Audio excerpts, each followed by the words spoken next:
subscribe to our channel and press the bell icon. السلام علیکم عزیز طلباء و طالبات، سر عبدالستار خان اس یوٹیوب چینل میں آپ تمام کا استقبال ہے۔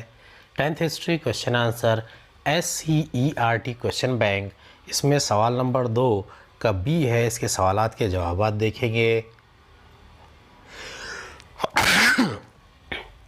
سوال نمبر 2 کا بی ہے، مندرجہ ذیل اصطلاحات کی وضاحت کیجئے۔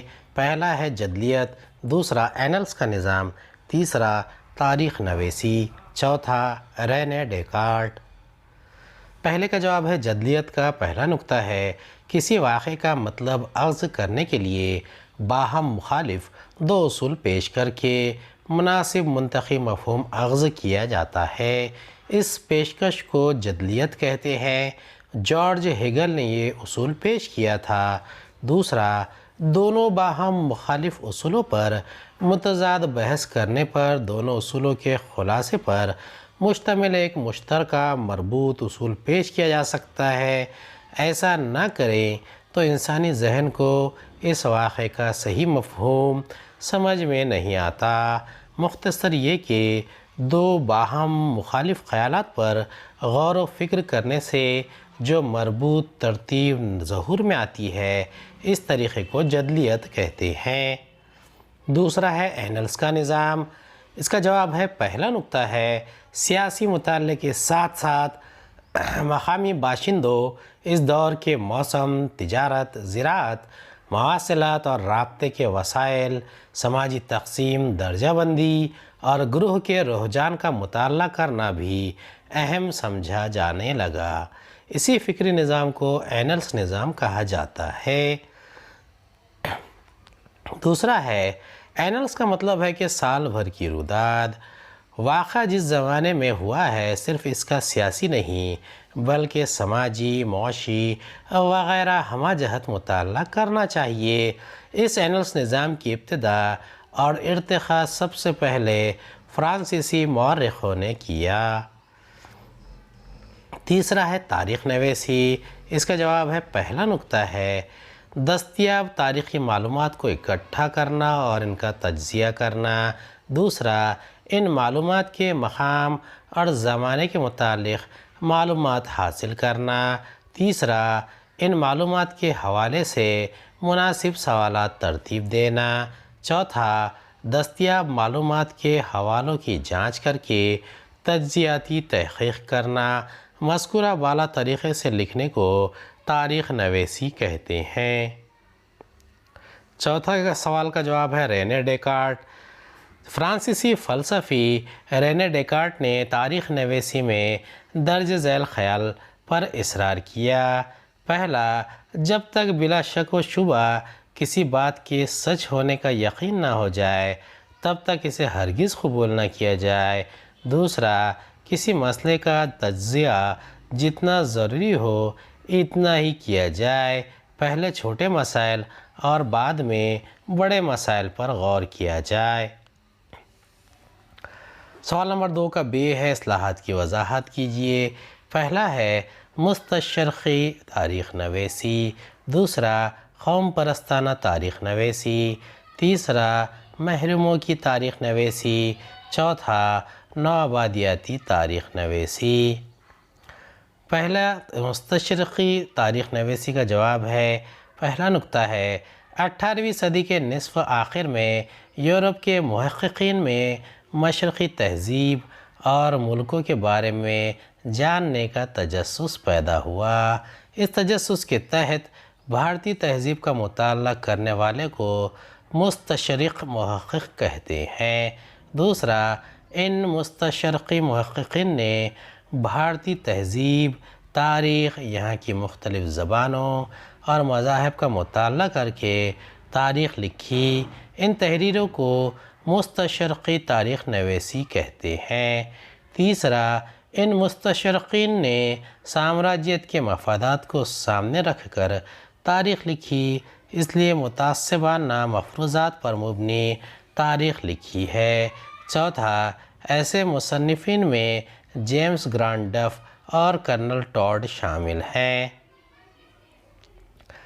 قوم پرست تاریخ نویسی، اس کا جواب ہے پہلا نقطہ ہے 19ویں صدی میں بھارت میں انگریزی طرز تعلیم شروع ہوا۔ اس طریقے سے تعلیم حاصل کرنے والے مورخین کو بھارت کی شاندار قدیم تاریخ کا علم ہوا۔ ان کی خودی بیدار ہو گئی اور انہوں نے بھارت کی جو تاریخ لکھی اسے قوم پرستانہ تاریخ نویسی کہتے ہیں۔ دوسرا، ان قوم پرست مورخوں نے مستشرقین کی متعصبانہ مفروضات پر مبنی تاریخ نویسی کی مخالفت کی۔ تیسرا، انہوں نے بھارت کے سنہری دور کو تلاش کیا اور اس کے بارے میں لکھا۔ چوتھا، قوم پرستانہ تاریخ نویسی کی وجہ سے انگریزوں کے خلاف جنگ آزادی کی تحریک ملی اور علاقائی تاریخ لکھنے کی ترغیب ملی۔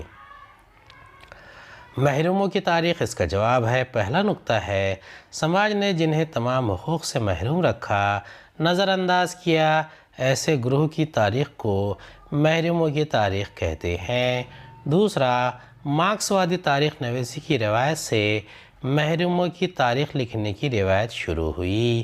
تیسرا، اٹلی کے فلسفی انٹونیو گرامچی نے یہ خیال پیش کیا کہ تاریخ نویسی کی ابتدا سماج کے نچلے طبقات کے عام لوگوں سے کرنی چاہیے۔ چوتھا، بھارت میں مہاتما پھولے اور ڈاکٹر امبیڈکر کی تحریروں میں محروموں کی تاریخ کی جھلک دکھائی دیتی ہے۔ عوامی روایات کو محروموں کی تاریخ نویسی کا ایک اہم ماخذ تسلیم کیا جاتا ہے۔ چوتھا ہے نوآبادیاتی تاریخ نویسی۔ اس کا جواب ہے، پہلا نکتہ ہے، برطانوی حکومت کی نوآبادیاتی پالیسی کی تائید اور استحکام کے لیے جو تاریخ لکھی گئی اسے نوآبادیاتی تاریخ نویسی کہتے ہیں۔ دوسرا، بھارت کے بارے میں نوآبادیاتی تاریخ لکھنے والوں میں خاص طور پر انگریز افسران اور عیسائی مذہبی مبلغین شامل ہیں۔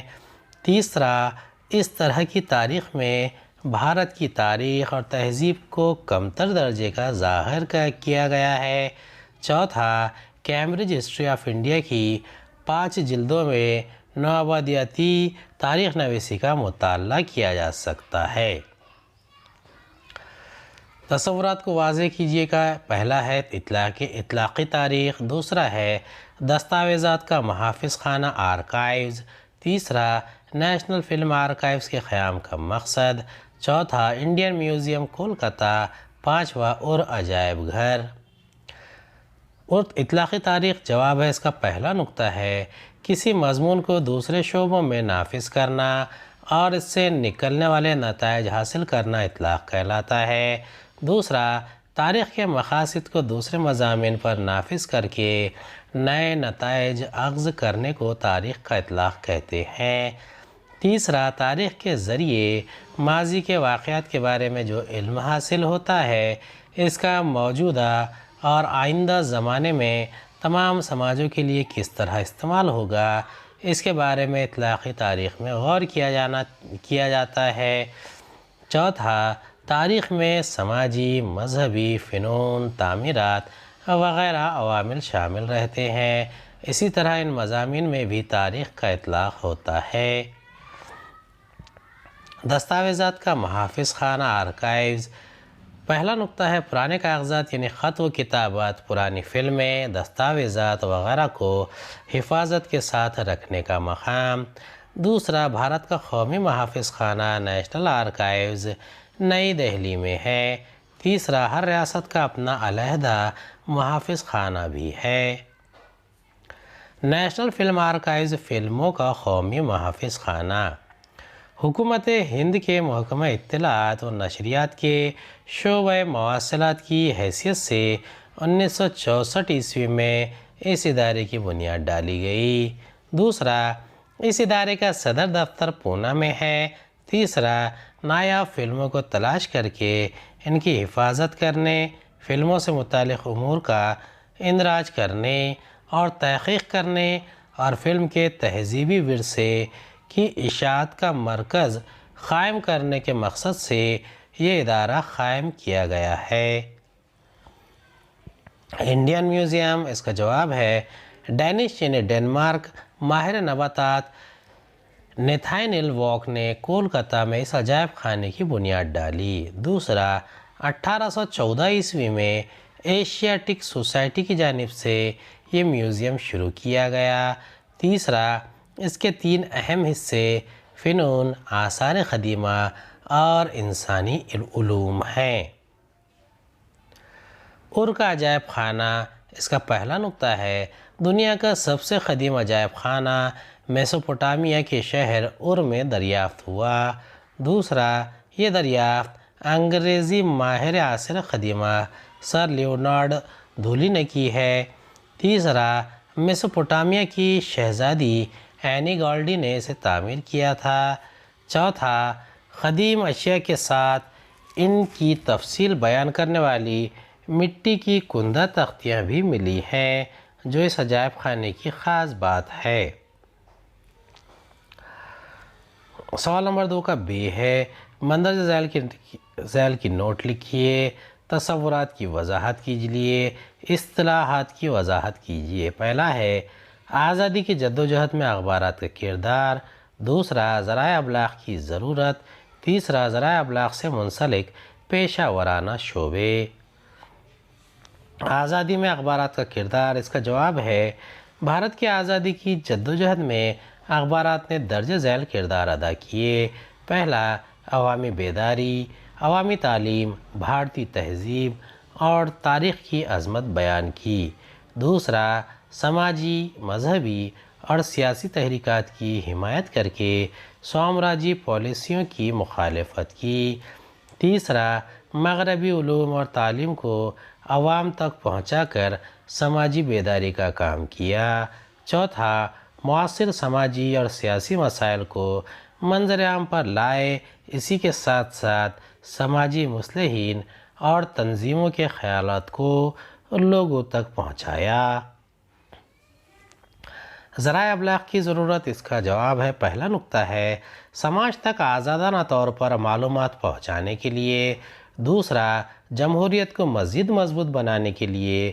تیسرا، سماج میں کیا ہو رہا ہے اسے لوگوں کو براہ راست دکھانے کے لیے۔ چوتھا، عوام کو تعلیم دینے اور سماجی بیداری کے لیے۔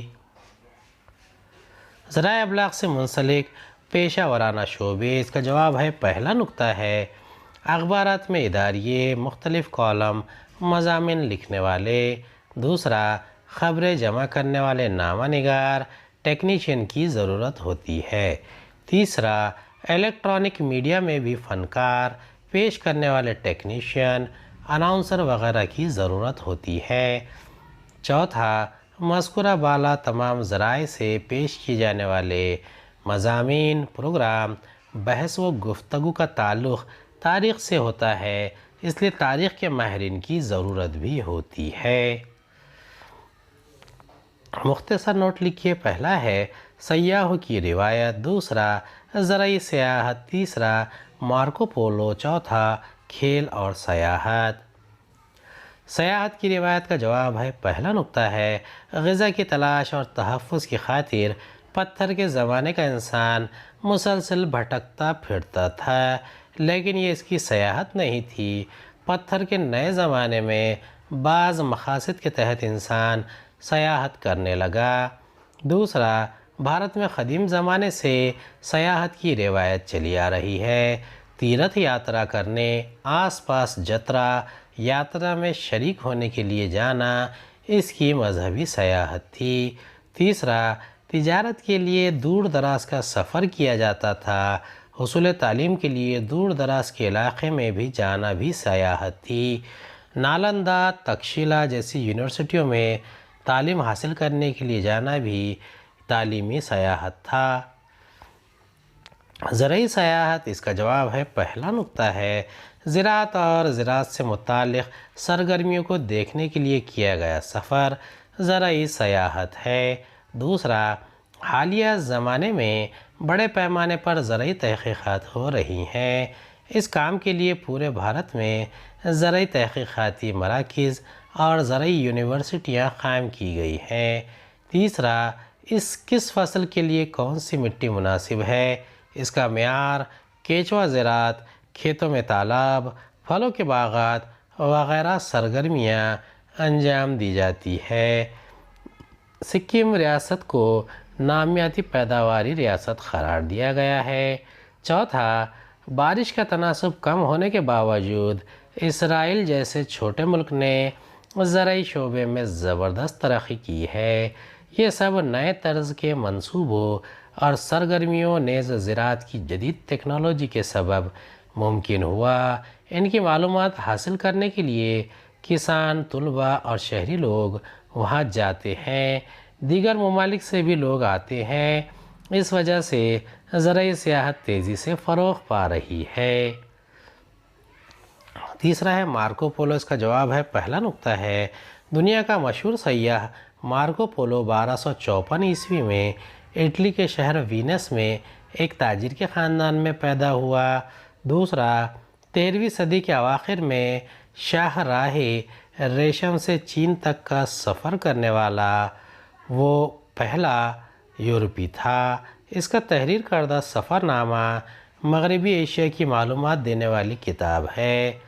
تیسرا، اس نے اپنی کتاب کے ذریعے دنیا کو ایشیا کی سماجی زندگی، تہذیبی زندگی، طبعی ساخت اور تجارت سے متعارف کرایا۔ اس سے یورپ اور ایشیا کے مابین تعلقات اور تجارت کا آغاز ہوا۔ چوتھا، اس نے بھارت کے جنوبی ساحلی علاقے سے بھی سفر کیا۔ اس نے اپنی کتاب میں جنوب کے ملبار صوبے کے لوگوں کی زندگی اور وہاں کے مخفی علوم کو بیان کیا ہے۔ چوتھا ہے کھیل اور سیاحت۔ اس کا جواب ہے پہلا نقطہ ہے کھیلوں میں حصہ لینے یا کھیلوں کے مقابلے دیکھنے کے لیے کیا جانے والا سفر کھیل سیاحت کہلاتا ہے۔ 20ویں صدی میں سیاحت کی یہ نئی قسم وجود میں آئی ہے۔ دوسرا، مقامی اور ریاستی سطح پر مختلف اسکولی اور بین المدارس مقابلے منعقد ہوتے ہیں۔ کھیلوں کے قومی مقابلے ہوتے ہیں۔ ہر سال کرکٹ، فٹ بال اور ہاکی کے بین الاقوامی مقابلے ہوتے ہیں۔ تیسرا، ومبلڈن، فرینچ، آسٹریلین اور امریکن اوپن ٹینس مقابلے ہوتے ہیں۔ ہر 4 سال پر مختلف ملکوں میں ایشیاڈ اور اولمپک مقابلے کا انعقاد کیا جاتا ہے۔ ہمالین کار ریلی، مہاراشٹر اور ہند کیسری کشتی مقابلے بھی ہوتے ہیں۔ اصطلاحات کی وضاحت کیجیے۔ پہلا ہے فرہنگ مقامات، دوسرا دائرۃ المعارف، تیسرا سرسوتی محل کتب خانہ، چوتھا بھارتی تہذیبی لغت۔ فرہنگ مقامات، اس کا جواب ہے پہلا نقطہ ہے زمینی علاقوں کی بنیاد پر ہی تاریخ بنتی ہے۔ اس وجہ سے تاریخ کا مطالعہ کرنے کے لیے جغرافیہ بھی اہمیت رکھتا ہے۔ ایسے تاریخی مقامات کے سلسلے میں معلومات فراہم کرنے والی لغت تحریر کی جاتی ہے۔ دوسرا، مہانوبھاو فرقے کے مبلغ شری چکردھر سوامی جن گاؤں میں گئے، ان گاؤں کا تفصیلی اندراج اس فرقے کے منی ویاس نے اپنی کتاب استھان پوتھی میں کیا ہے۔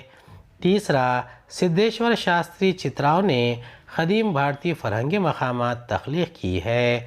اس لغت میں ویدک ادب، رزمیہ نظموں، پانینی کی قواعد، کوٹلیہ کا ارتھ شاستر، بدھ اور جین ادب نیز چینی، ایرانی اور یونانی ادب کے جغرافیائی مقامات کی معلومات دی گئی ہے۔ چوتھا، فرہنگ مقامات کی وجہ سے قدیم شہروں کے نام اور ان کی تاریخ کا پتہ چلتا ہے، اس لیے یہ فرہنگ تاریخ نویسی کا ایک اہم وسیلہ ہے۔ دوسرا ہے دائرۃ المعارف۔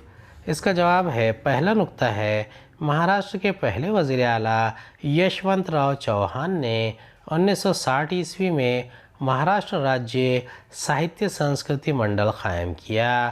دوسرا، اس کا مقصد مراٹھی زبان و ادب کی ترقی کے لیے مراٹھی انسائکلوپیڈیا کی تخلیق کی ترغیب دینا تھا۔ تیسرا، منڈل نے اس دائرۃ المعارف کے چیف ایڈیٹر کی حیثیت سے لکشمن شاستری جوشی کو نامزد کیا۔ اب تک انسائکلوپیڈیا کی 20 جلدیں شائع ہو چکی ہیں۔ چوتھا، مراٹھی وشو کوش انسائکلوپیڈیا میں تمام مضامین کو شامل کیا گیا ہے۔ اس میں دنیا بھر کے علم کا نچوڑ پیش کیا گیا ہے۔ دیگر مضامین کی طرح تاریخ کے مضمون سے متعلق اہم اندراجات بھی ہیں۔ تیسرا ہے سرسوتی محل کتب خانہ۔